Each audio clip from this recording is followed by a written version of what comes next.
ఘనమైన దేవునికి, మహోన్నతుడైన మన దేవునికి ముందుగా కృతజ్ఞతాస్తుతులు, సర్వమహిమ ఘనత ప్రభావాలు చెల్లిస్తూ వాక్యమే జవాబు అనే ఈ కార్యక్రమానికి మరొకసారి మీకు స్వాగతాన్ని తెలియపరుస్తూ మీ అందరికీ మా తరపున హృదయపూర్వక వందనాలు తెలియపరుస్తున్నాం. దేవుని మహాకృపలో ఈ కార్యక్రమాన్ని వీక్షిస్తున్న మీరు ఆత్మీయముగా బలపడుచున్నారని మేము నమ్ముతున్నాం. ఈ కార్యక్రమంలో చెప్పబడేటటువంటి అనేక ప్రశ్నలకు జవాబులు మీ ఆత్మీయ జీవితానికి ఎంతో ఉపయోగకరంగా ఉంటున్నాయని మేము ఆశిస్తూ ఉన్నాం. ఈరోజు మరొక ప్రశ్నతో మీకు వాక్యాన్ని అందించడానికి ఈ కార్యక్రమం ద్వారా మేము సిద్ధంగా ఉన్నాం. ఈరోజు మనకు వాక్య జవాబులు అందించడానికి మన ప్రియులు దీన్ దయాళ్ బిషప్ గారు మన మధ్యలో ఉండుట ఎంతో సంతోషకరమైనటువంటి సంగతి. వారికి ఈ కార్యక్రమానికి మరొకసారి స్వాగతాన్ని తెలియపరుస్తూ వందనాలు తెలియపరుస్తున్నారు. థ్యాంక్ యూ చైతన్య గారు. వారి విలువైన సమయాన్ని మన కొరకు వెచ్చించి ఈ యొక్క సమయంలో మనం అడిగేటటువంటి ప్రశ్నలకు సమాధానం ఇవ్వడానికి వారి ద్వారా దేవుడు మనకిచ్చిన ఈ గొప్ప దీవెనకరమైన స్థితిని బట్టి ఎంతో సంతోషిస్తూ ఈరోజు మన ముందు ఉంచబడినటువంటి మరొక ప్రశ్న, ఆదిలో దేవుడు చేసినటువంటి ఈ సృష్టి నిర్మాణ క్రమంలో కొన్ని ప్రశ్నలను ఇప్పటికే మనం ఆలోచన చేస్తూ ఉన్నాం. అందులో భాగంగానే మరొక ప్రశ్న మా మధ్యలో సిద్ధంగా ఉంది అంకుల్ గారు. నేడున్నటువంటి అనేకమైన ప్రశ్నల్లో, ఈ సృష్టి నిర్మాణ క్రమంలో ఉన్నటువంటి అనేకమైన ప్రశ్నల్లో మరొక ప్రశ్న మేము ముందుంచుతున్నాం. ఈ భూమి ఆకాశములు అనేటటువంటివి నిర్మాణం చేయబడినవి అనే సంగతి మనందరం ఎరిగినటువంటి వారు. అయితే ముందు నిర్మింపబడింది భూమ లేకపోతే ఆకాశమా? ఈ రెండింటిలో ఏది ముందు నిర్మాణం చేయబడింది అనేటటువంటి ఒక తర్కమైనటువంటి ప్రశ్నగా కూడా నేటి క్రైస్తవ సమాజంలో ఈ ప్రశ్న ఉంది. దీని మీద మీ యొక్క విలువైన అభిప్రాయాలు మాతో పంచుకోవాలని, మా వీక్షకులకు వాక్య సంబంధమైనటువంటి జ్ఞానాన్ని అందించాలని మిమ్మల్ని కోరుతున్నాం. థ్యాంక్ యూ చైతన్య గారు.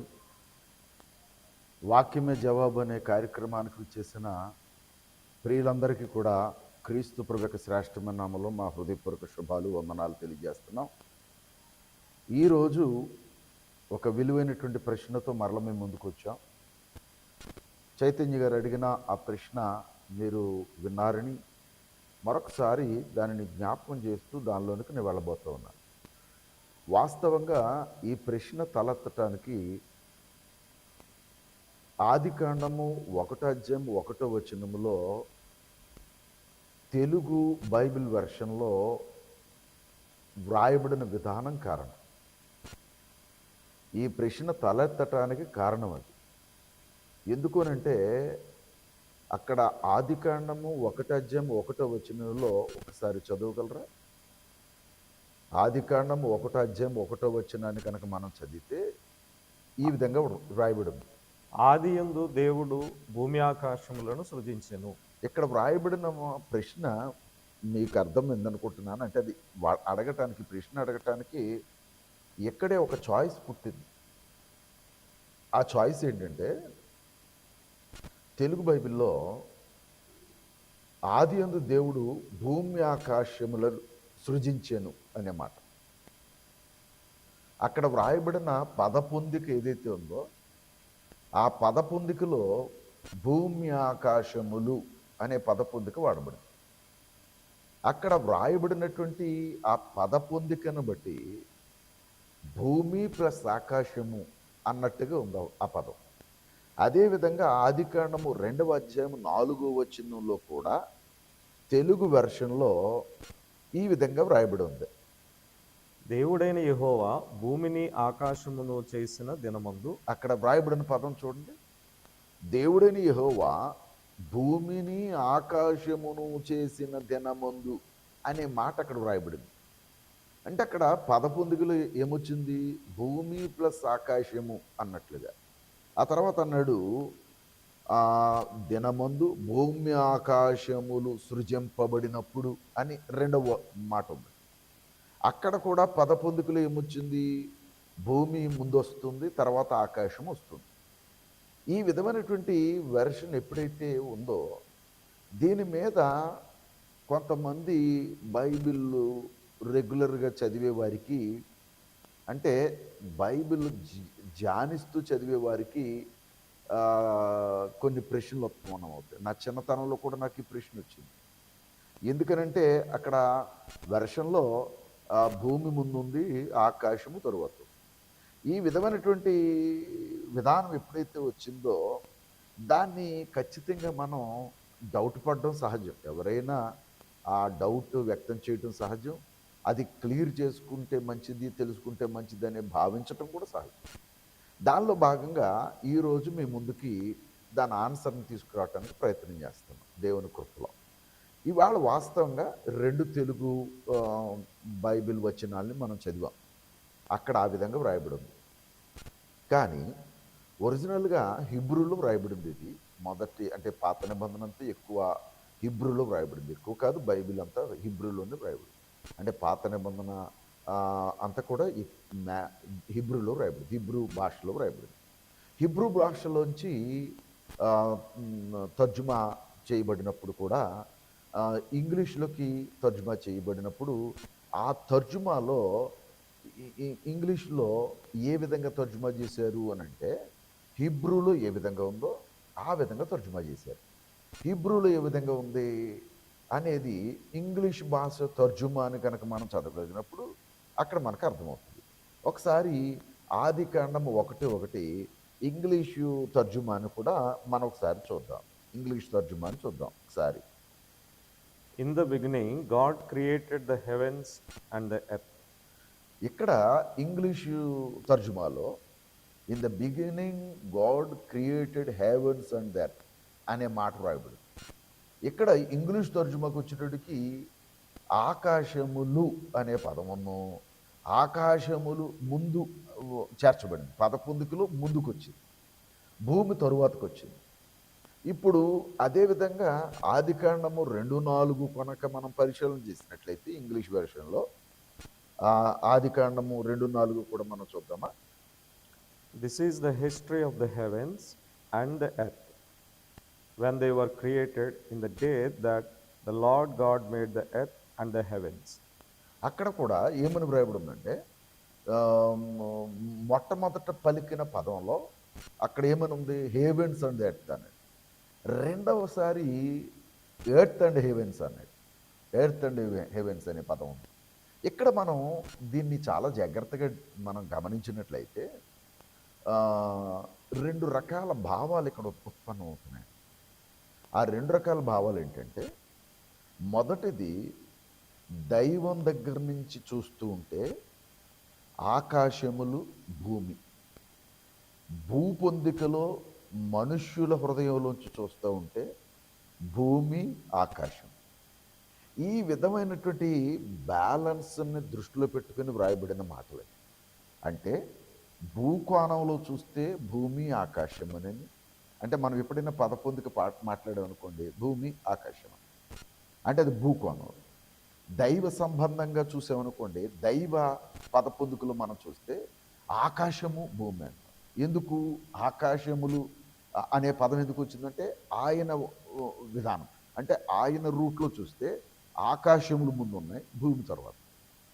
ఇది కాంట్రావర్సీ అనుకుంటే కాంట్రావర్సీ అవుతుంది, కాంట్రావర్సీ కాదు అని అనుకుంటే కాంట్రావర్సీ కాదు. కానీ వాస్తవంగా దీని గురించి మనం డీప్గా వెళితే హీబ్రూలో ఆ పద పొందికల్లో ఉన్నటువంటి ఆ ఫ్రేజ్ ఏదైతే ఉందో ఆ ఫ్రేజ్ని ఏమన్నారంటే కాల్డ్ ఏ మెర్జిమ్ అనే ఒక ఫ్రేజ్ అట. అది మెర్జిమ్ అనే ఒక ఫ్రేజ్.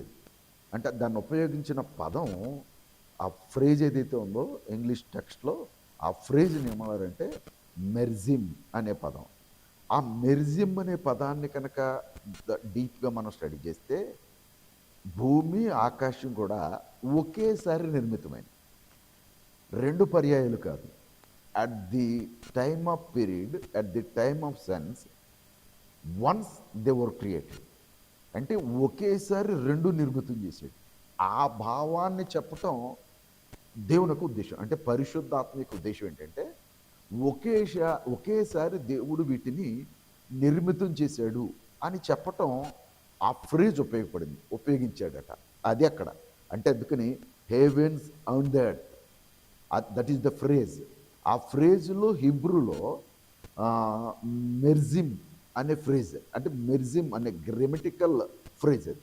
అంటే grammatical ఫ్రేజ్లో హిబ్రూలో at the time of at the same time, that means at same time, అంటే ఒకేసారి ఆకాశమును భూమిని, అంటే there is no gap between that. అంటే ఎర్త్కి ఒక టైము ఆకాశానికి ఒక టైం ఇచ్చింది కాదు. ఒకేసారి దైవం చేసిన సంపూర్ణతను తెలియచేయబడ్డానికి ఆది కాండం 1:1 వచనం రాయబడింది. అది మనం అక్కడ గమనించాలి. దైవం చేసిన సంపూర్ణతను తెలియచేయటానికి, అంటే ఆకాశము భూమి తయారైపోయింది అని అంటే దెర్ ఈజ్ కంప్లీట్నెస్. ఆ పదం అక్కడ అర్థం అది. అంటే ఒకేసారి రెండింటిని తయారు చేశాడు, సంపూర్ణతను చేశాడు. అంటే ఆకాశాన్ని చేసి భూమిని చేయకపోయినా, భూమిని చేసి ఆకాశాన్ని చేయకపోయినా సంపూర్ణత అవ్వలేదు. దీనికి ఒక చిన్న ఉదాహరణ చెప్తాను. ఇప్పుడు మనుషుడు నేలమట్టితో కదా వచ్చాడు, నేలమట్టితో బొమ్మను చేశాడు. బొమ్మ మనిషి కాలేదే, ఆ స్ట్రక్చర్ ఒకటి మనిషి కాలేదు కదా. ఆత్మను ఊదగా నరుడు జీవాత్మ అయింది. అప్పుడు అది కంప్లీట్నెస్. అంటే తప్ప బొమ్మ ఒకటి వచ్చిందంటే అది కంప్లీట్నెస్ కాదు. అందుకనే ఐడల్ వర్షిప్ని బైబిల్ ఎందుకు కొంచెం దూరంగా పెట్టింది అని అంటే అదొక్కటే, దానికి ఆ సంపూర్ణత లేదన్నమాట. అంటే ఓన్లీ ఒక బొమ్మలో సంపూర్ణత లేదు, అది తెలియచేయటమే దేవుని యొక్క ఉద్దేశం. ఆ సంపూర్ణత ఎప్పుడు వచ్చిందంటే ఒక బొమ్మకు ప్రాణమును పెట్టి జీవాన్నిచ్చి దాన్ని పూర్తి చేయగా అప్పుడు అది సంపూర్ణత అయింది. అలాగే దేవుడు భూమిని ఆకాశాన్ని చేసినప్పుడు సంపూర్ణమైంది. ఆ సంపూర్ణతను తెలియజేసే పదం అది. ఆ విధమైనటువంటి పద పొందికలో హిబ్రూ లాంగ్వేజ్లో అది వాడబడింది. హిబ్రూ లాంగ్వేజ్లో ఆ విధంగా వాడబడింది. ఒక్కసారి అవి తయారయ్యాయి అన్నమాట. అందుకనే హెవెన్స్ అనే పదంలో షమీమ్ అనే పదం వాడబడిందండి. షమీమ్ అనే పదం వాడబడింది. ఎర్త్ అనే పదంలో ఎర్త్స్ అనే పదం హిబ్రూ లాంగ్వేజ్ అది. ఎర్త్స్ అనే మాట వాడబడింది. అక్కడ మనం గమనించినట్లయితే ఆ షమీమ్ అనే మాట కానీ ఎర్త్స్ అనే మాట కానీ అవి ఒకేసారి, అంటే ఎర్త్స్ అనే మాట అది ప్లూరల్ కాదు మళ్ళీ. అంటే ఇక్కడ రాయబడిన పదం హిబ్రూలో ఆ విధంగా వాడబడింది. దాన్ని మనం గమనించినట్లయితే అది ఒకేసారి నిర్మితమైంది అని మనం చెప్పచ్చు. ఇక్కడ మీకు రెండవ క్వశ్చన్ ఏమొస్తుందంటే అది భూమి నిరాకారముగాను శూన్యముగాను ఉందంటాడు కదా రెండవ వచనంలో. అక్కడ కొంత ప్రశ్న తలెత్తుతుంది. అక్కడ ఒక ప్రశ్న తలెత్తుతుంది, భూమి నిరాకారముగాను శూన్యముగాను ఉందని. అయితే అక్కడ నిరాకారముగా శూన్యముగా అనే పదం కాదండి. దాని అర్థం ఏంటంటే నిరాకారంగా అంటే వితౌట్ షేప్. భూమి ఉంది బట్ వితౌట్ షేప్ ఉంది. వితౌట్ షేప్ అంటే ఒక ఆకారం లేదు. రెండవది ఏంటంటే శూన్యముగా ఉంది, అంటే వితౌట్ ఎనీథింగ్ అంటే ఏమీ లేదు భూమి మీద, బట్ ఎర్త్ ఈస్ దేర్. భూమి మీద ఏమీ లేదు. మూడవది ఏంటంటే చీకటి కమ్ముకుని ఉంది, దాని మీద చీకటి కమ్ముకుని ఉంది. నాలుగవది ఆ భూమి అంతా నీటితో నిండి. ఇది ఎర్త్ అనమాట. First shape that is the earth. అయితే ఇక్కడ మనం ఏం ఆలోచించాలి? మనం ఆలోచన చేసినప్పుడు ఇక్కడ ఒక పదాన్ని మనం చూసాం. ఈ పద పొందికలో ఆకాశములు దేవుని సృష్టి. ఒకసారి మనం కీర్తన గ్రంథం 115 అధ్యాయము 16 వచనాన్ని చదువుదాం. కీర్తన గ్రంథం 115 అధ్యాయము 16 వచనాన్ని చదువుదాం. 115 అధ్యాయం 16 వచనం ఒకసారి చదువుదాం. చదువుతారా? ఆకాశములు యెహోవా వశము. అక్కడ వ్రాయబడిన పదం చూడండి. ఆకాశములు యెహోవా వశము, భూమిని ఆయన నరులకిచ్చి ఉన్నాడు. భూమిని ఆయన నరులకిచ్చి ఉన్నాడు. బాగా అర్థం చేసుకోవాలి. ఆకాశములు అనేవి దేవుడు తన కొరకు సృష్టించుకున్నట్లును, భూమి నరుల కొరకు సృష్టింపబడినట్లుగా ఉంది. అంటే ఆ పైన 15వ వచనంలో ఇంకా ఒక మంచి మాట ఉంది. 15వ వచనంలో ఇంకా అద్భుతమైన ఒక పదం ఉంది. భూమి ఆకాశములను సృజించిన అక్కడ పదం చూడండి. భూమ్యాకాశములను సృజించిన యెహోవా చేత యెహోవా చేత మీరు ఆశీర్వదింపబడిన మీరు ఆశీర్వదింపబడిన వారు. అక్కడ ఎంత మంచి మాట ఉందో చూడండి. భూమ్యాకాశములు, నేను మళ్ళీ అదే చెబుతున్నాను. ఇంకా హిబ్రూ ఫ్రేజ్లోకి వెళితే భూమి ఆకాశము ఒకేసారి సృష్టింపబడినాయి. ఆ ఫ్రేజ్ తెలుగులోకి వచ్చేటప్పటికి ఆ తర్జుమాల్లో భూమి ఆకాశములు అన్నారే తప్ప హెవెన్స్ అండ్ ద ఎర్త్ అనే హిబ్రూ ఫ్రేజ్ ఉంది. అంటే దీనికి మనం గమనించినప్పుడు అవి సృజించిన వాడు యెహోవా, నిర్మాణకుడు యెహోవా. ఆ నిర్మాణకుడు మనుషులకు భూమినిచ్చాడు, ఆకాశము తన వశువులో ఉంచుకున్నాడు అనే భావం అక్కడ కనబడుతుంది. ఇక్కడ భూమి నుండి ఆకాశములు తయారవ్వాల, ఇది మనం గమనించాలి. భూమి నుండి చాలా తయారైంది, కానీ ఆకాశములు తయారవ్వాల. ఒక మాట మనం చూద్దాం. ఆదికాండము 1వ అధ్యాయము 11వ వచనాన్ని చదువుదాం. ఆదికాండము 1వ అధ్యాయం 11వ వచనాన్ని చదువుదాం. దేవుడు గడ్డిని విత్తనములిచ్చు చెట్లను దేవుడు గడ్డిని విత్తనములిచ్చు చెట్లను భూమి మీద తమ తమ జాతి ప్రకారము భూమి మీద తమ తమ జాతి ప్రకారము తమలో విత్తనములు గల ఫలమిచ్చు ఫలవృక్షములను భూమి మొలిపించునుగాక అని పలుకగా ఆ ప్రకారమాయను. అంటే ఇప్పుడు భూమి ఒక సెకండ్ జనరేషన్ ఇచ్చింది. ఆ జనరేషన్ ఏంటయ్యా అంటే, మరొక మాటలో చెప్పాలంటే సెకండ్ క్రియేషన్. భూమి ఇచ్చింది.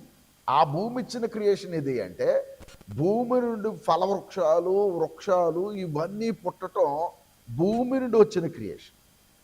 That second creation given by that దేవుడు ఆ భూమి నుండి ఇచ్చిన క్రియేషన్. అది దేవుడే మరలక్కడ భూమి క్రియేట్ చేసింది అనడానికి లేదు. దేవుని ఆజ్ఞ మేరకు భూమి ఇచ్చిన క్రియేషన్, భూమి సృష్టించిన సృష్టి. మరొక మాట మనం చదివితే 12వ వచనం చదువుదాం. భూమి గడ్డిని తమ తమ జాతి ప్రకారము విత్తనములిచ్చు చెట్లను తమ తమ జాతి ప్రకారము తమలో విత్తనములు గల ఫలవృక్షములను మొలిపింపగా అది మంచిదని దేవుడు చూచెను. అంటే అది మొలిపించింది, భూమి మొలిపించింది అని చెబుతున్నాడు. అంటే భూమి క్రియేట్ చేసింది. ఆ క్రియేషన్ ఏది అంటే దేవుని ఆజ్ఞ మేరకు చేసిన క్రియేషన్. బట్ భూమి మరొక కార్యం చేసింది. చూద్దాం, చూడండి 24వ వచనం.